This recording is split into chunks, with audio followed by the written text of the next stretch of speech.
les pido que ingresemos por un ratito en una cosa que es muy seria, pero que nos va a ayudar a entender por qué somos lo que somos, por qué estamos donde estamos y qué nos ha pasado en los últimos 30 años que no podemos salir del pantano. Es decir, hoy estamos empantanados no porque ha llovido hoy, sino que estamos empantanados porque hace 30 años que no podemos parar la lluvia y no podemos salir del barro.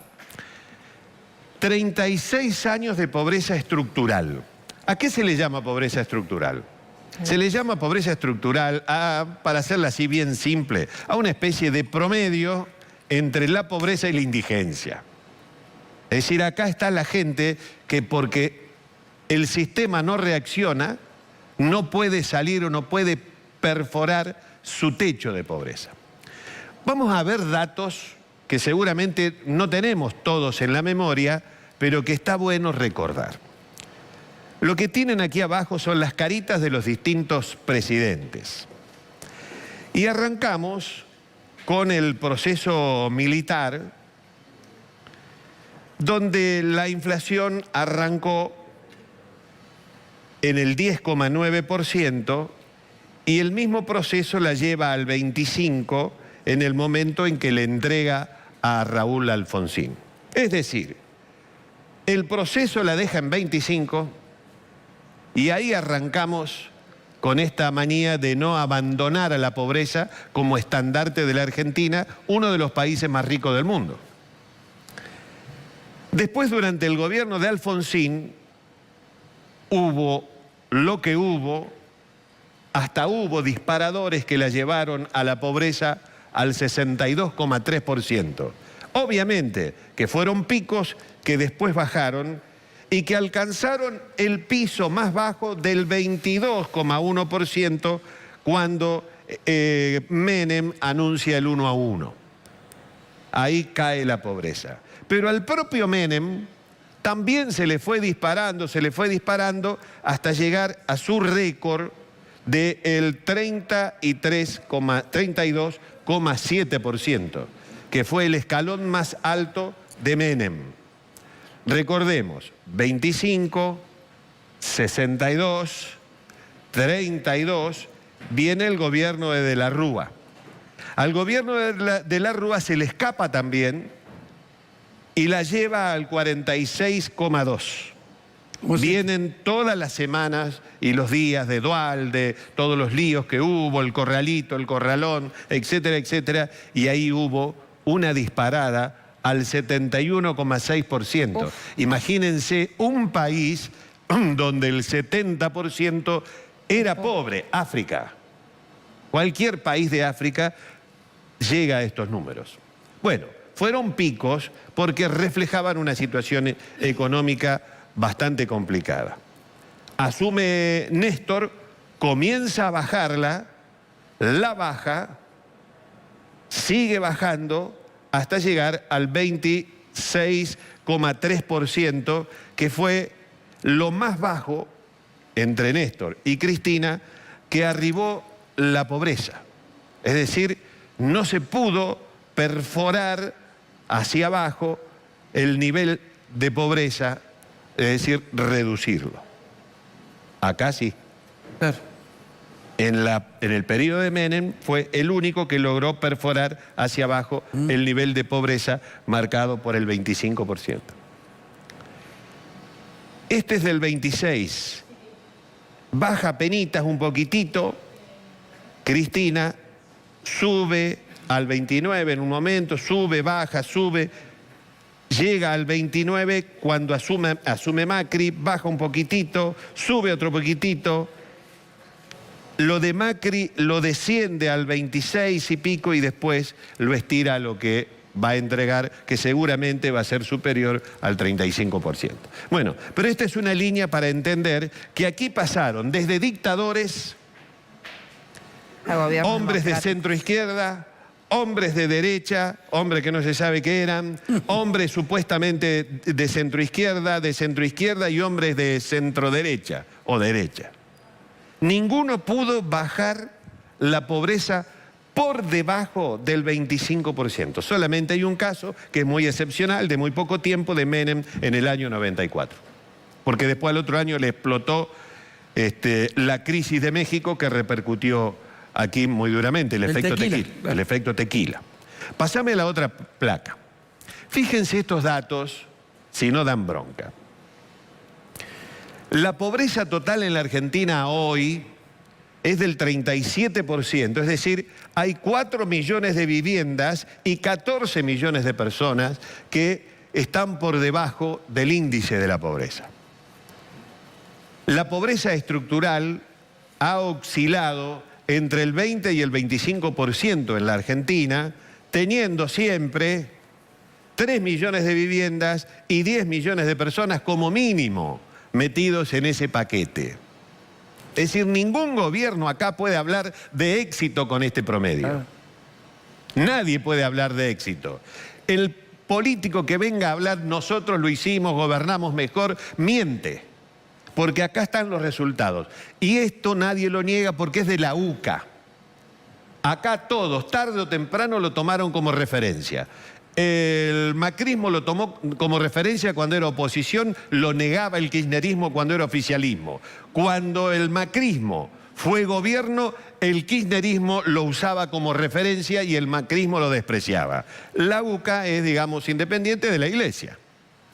La indigencia en la Argentina es del 8%, es decir, la persona que ni siquiera tiene las necesidades básicas garantizadas. El indigente no tiene acceso casi ni al agua, casi ni al agua. 8%, 1 millón de viviendas en la indigencia, es decir, léase acá, cartón, chapa, madera, lona, calle, plástico, calle, y 3,6 millones de personas. Es una provincia como Córdoba, nosotros tenemos esta cantidad de población. Una provincia como Córdoba de indigentes tiene la Argentina. ¿Pueden hablar de éxito todos estos que han pasado por aquí? No pueden hablar de éxito. Poneme la otra placa. ¿Cuánto costaría superar el hambre en la Argentina? Cuando uno ve los números, piensa, esto es posible. Pero claro, si no la desvían para otra cosa. 7.000 millones de pesos mensuales por hogar indigente total, 1.300 millones anuales, el 0,3% del PBI. La indigencia sería del 1,5% de la población y la pobreza no cambiaría. Se deberían crear 4 millones de empleos en 5 años para que la pobreza desaparezca en la Argentina. Hay que crear 4 millones de empleos en 5 años. Esto es difícil, porque no solamente es una cuestión voluntaria. Hay que crear un país que pueda encerrar esta posibilidad de que se invierta, de que vengan los empresarios, de que se instalen empresas, de que el campo tenga valor agregado, de que la industria se desarrolle. Esto es difícil. ¿Cuánto costaría salir de la pobreza? De salario mínimo por hogar pobre, un total de 12.000 millones, el 3% del PBI destinado ahí. Y la pobreza sería menor a 8%, la indigencia casi a 0. Es decir, si se invierte esa plata. Si uno lo ve a través del presupuesto que tiene la nación, son cifras posibles, pero claro, no es lo único que tiene que atender el Estado. No es lo único que debe atender. Esta es una prioridad.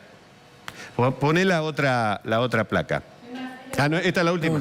Pensé que teníamos una línea de fiebre. Bueno, volveme a la anterior, o a la primera si querés. Poneme la primera. Lo que yo quería señalar, el objetivo de esto, es el estado de hipocresía de la política, que está demostrado con los números. Esto es la matemática, no se equivoca acá. Nosotros vivimos con un promedio del 25% de pobres desde hace 36 años. 36 años que en la Argentina hay como mínimo 10 millones de personas pobres. ¿Quién de todos los políticos puede decir, no, conmigo estuvimos mejor?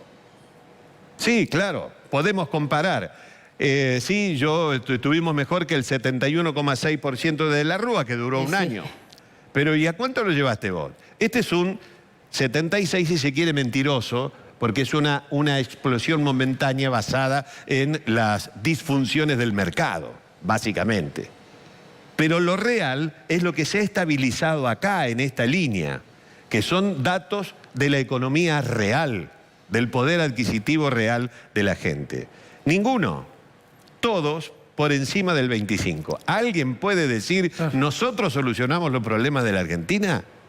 ¿Alguien puede hablar, nosotros a la pobreza la controlamos? Nadie lo puede decir. ¿Les interesará bajar el índice de la pobreza? Está claro que o no les interesa o no pueden. O por ahí les es útil a un sistema político donde los pobres... Yo creo que hay una perversidad en la política, una gran perversidad, donde tienen una serie de rehenes allí que, madre mía. Les voy a dar un ejemplo de ayer, para que ustedes entiendan, se puede estar de acuerdo o no, pero para que se entiendan que la pobreza es una moneda de cambio. La CGT o los gremios le reclamaban con justeza en aquel momento, hace no mucho, 15 días, 20 días, a Macri por un bono, por aumentos y por recomposición del salario, movilizaciones, aprietes, etcétera, etcétera. Es decir, la CGT, los representantes, los gremialistas, en defensa de los pobres. Ese era el planteo. Hoy ya no lo hacen ese planteo. Ya dice que no, podemos esperar. Entonces, ¿era mentira el reclamo? ¿Era una utilización del sistema o te interesan los pobres? Porque si te interesan los pobres, el reclamo debiera seguir de igual manera, porque era un reclamo justo, muy justo. Se estaba reclamando por mejores salarios, más inclusión, no se podía vivir. Bueno, entonces pónganse de acuerdo. ¿Se puede o no se puede vivir? Hay una utilización de la pobreza como modo de hacer política en la Argentina. Si no, no hablaríamos de esto. Estaríamos acá con pobrezas baja, 7, 6, 5 e indigencia 0. Que es lo que se puede tener en un país como Argentina. En realidad debiéramos tener 2, 3%, 4% de pobreza e indigencia 0. No podríamos tener un sistema de pobreza estructural mantenido a lo largo del tiempo por todas las expresiones políticas que hoy que han gobernado la Argentina, desde dictadores hasta los más radicalizados que hemos tenido. Fracaso, señores. Fracaso. ¿Será este gobierno que viene el que pueda modificar esta línea?